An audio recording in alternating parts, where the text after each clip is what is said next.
Родительский невроз по поводу оценок начинается задолго до вообще получения этих самых оценок. Сейчас же, уже не первый год общество охвачено идеей такого успешного успеха, и, это не может не затрагивать зону детско-родительских отношений, потому что любой родитель, успешность свою в чем понимает, насколько у него развит ребенок, насколько много он там умеет, может, и насколько вообще много ему родитель дал для этого развития. Поэтому сейчас популярные курсы там чуть ли не раннеутробного развития, извините, детей, да, а уж на этапе, чем ближе мы к школе приближаемся, тем вот эта вот гонка за развитием, она усиливается. И поэтому вот сейчас, например, я уже говорила в прошлом видео, что у нас оценки в Украине только с 3 класса начинаются. Сейчас вот первое полугодие прошло, вот первоклашечки пришли, и только вот полгода отучились.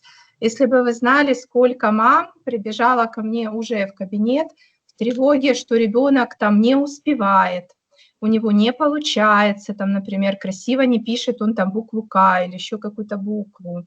И когда мне некоторые мамы начинают рассказывать процесс, как они делают уроки с ребенком, с первоклассником, это ребенку, которому еще 7 лет не исполнилось, по 3 часа в день, с таким, знаете, надрывом, когда в уроки вовлечены все, там и мама, и ребенок, и папа, и бабушка, уже глазик подрагивается, и кот там уже нервно подпрыгивает на своей подстилке, а мы 3 часа красиво пишем букву К, то, конечно, маму это очень трудно остановить и успокоить в том, что, не надо так сильно давить на ребенка в достижении определенных результатов.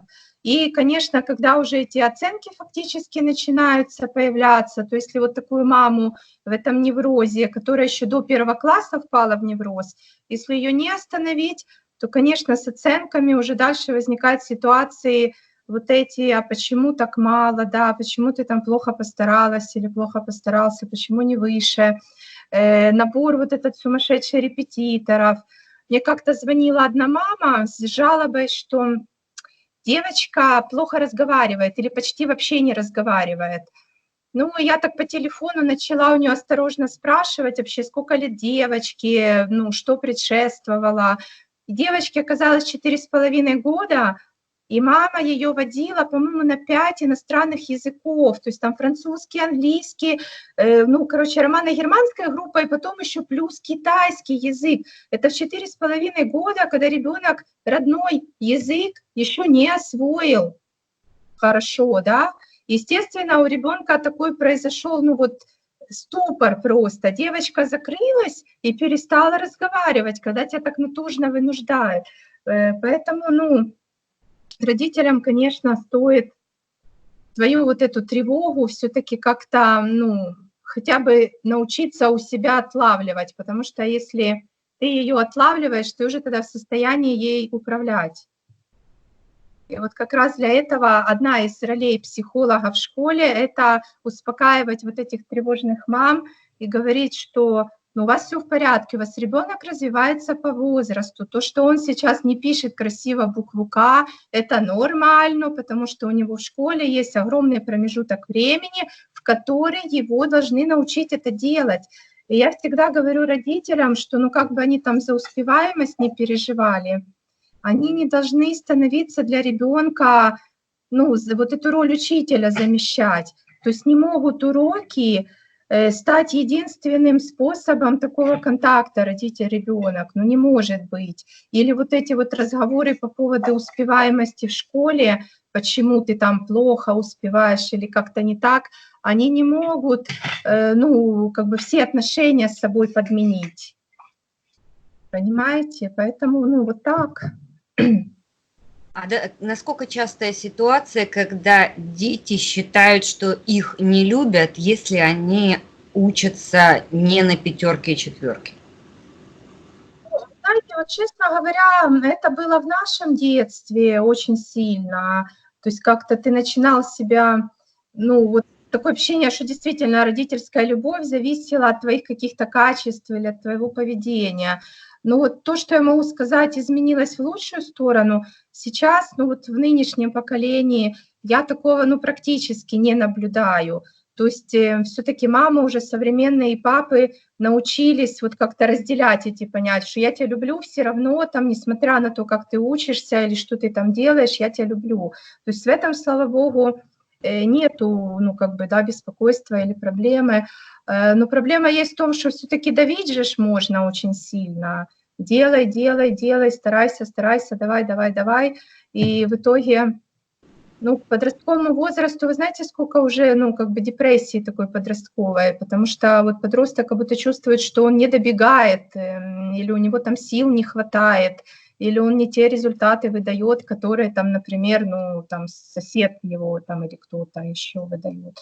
То есть вот проблема больше в этом, что люди, ну, не люди, дети в том числе переживают, насколько они, ну, успешны, справляются с вот этим уровнем, который как-то так незримо нависает. Насколько родители давят на ребенка, это связано с тем, насколько они чувствуют вину. Многие, да, чувствуют вину, потому что так многие говорят, что там я понимаю, насколько там мама мне не додала, или насколько мне там тяжело было в моем детстве с моими родителями. И теперь я хочу, ну, как бы все исправить для своего ребенка, но в этом желании, вы же понимаете, что во всем мера хороша. Ну, как бы не надо исправить это отлично, давать много это хорошо, но передавать, да, все время перебегать, какие-то чрезмерные усилия прикладывать, это, ну, не есть здраво, это тяжело и для мамы в том числе, потому что эта ж мама не может расслабиться, она все время в стрессе находится, она все время сверяет, все ли она сделала для своего ребенка, что она там планировала, когда еще его даже не было в проекте. Понимаете? То есть вот как-то сейчас мам надо больше успокаивать, в том смысле, что они хорошие, и все у них правильно получается, и хорошо они идут, и все они успевают. Не надо нервничать по этому поводу. А с какой точки стоит остановиться? То есть, попробую еще раз переформулировать вопрос. Есть смысл прекратить что-то требовать от ребенка, остановиться и посмотреть, что он готов брать? И дальше давать только то, что он готов брать. Вот как вы к такому подходу относитесь?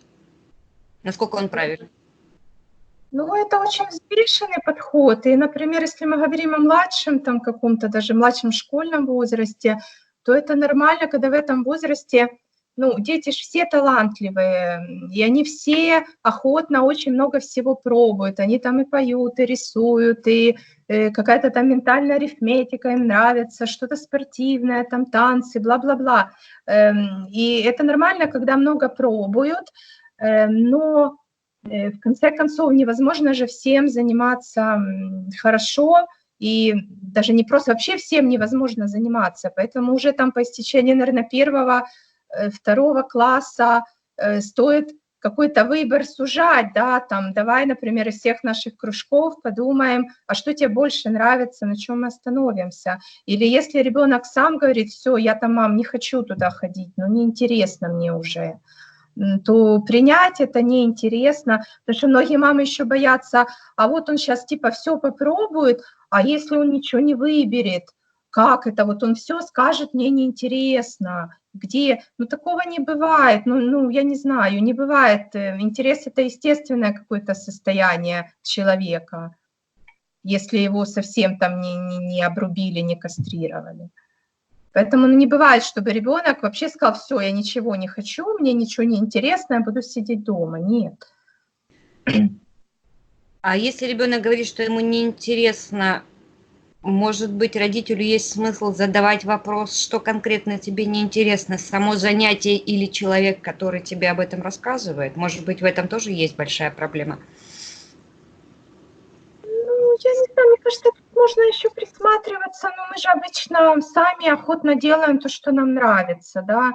Если, например, ну, сидит ребенок дома, его никто не просит, а он себе лепит какие-то скульптуры, там, то ли из пластилина, то ли там из соленого теста, неважно, ну, то понятно, что ему интересна вот лепка, да, А если он попадает к педагогу, который заставляет его лепить замок, который не получается с 10-го раза, ребенок бросает и говорит, что ему больше не интересно. Мне кажется, это уже неудачный педагог, это уже отбивание интереса. То есть проще сменить педагога, и ребенок вернется к этому занятию.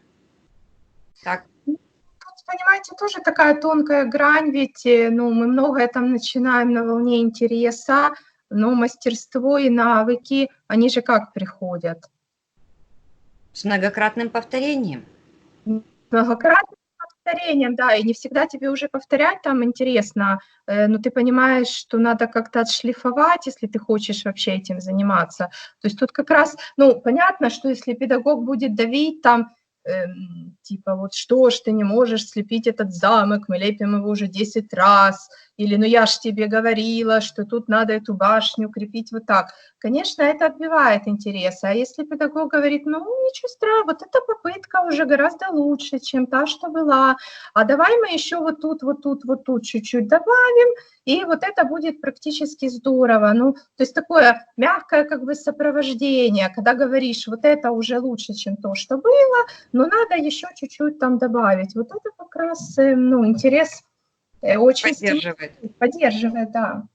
Точно так же поддерживает интерес, если также педагог относится к изучению языка, математики, любых других предметов.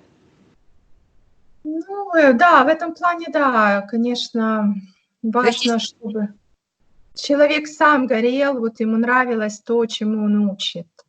И тогда то есть, выбирая педагога, нужно очень внимательно смотреть, как он относится к результатам работы ребенка.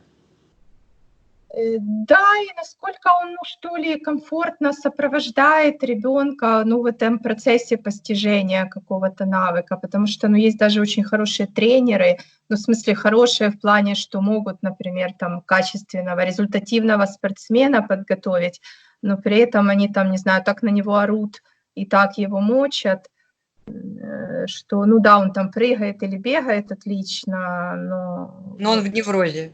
Да. Спасибо. Поэтому вот так вот. Спасибо. Пожалуйста.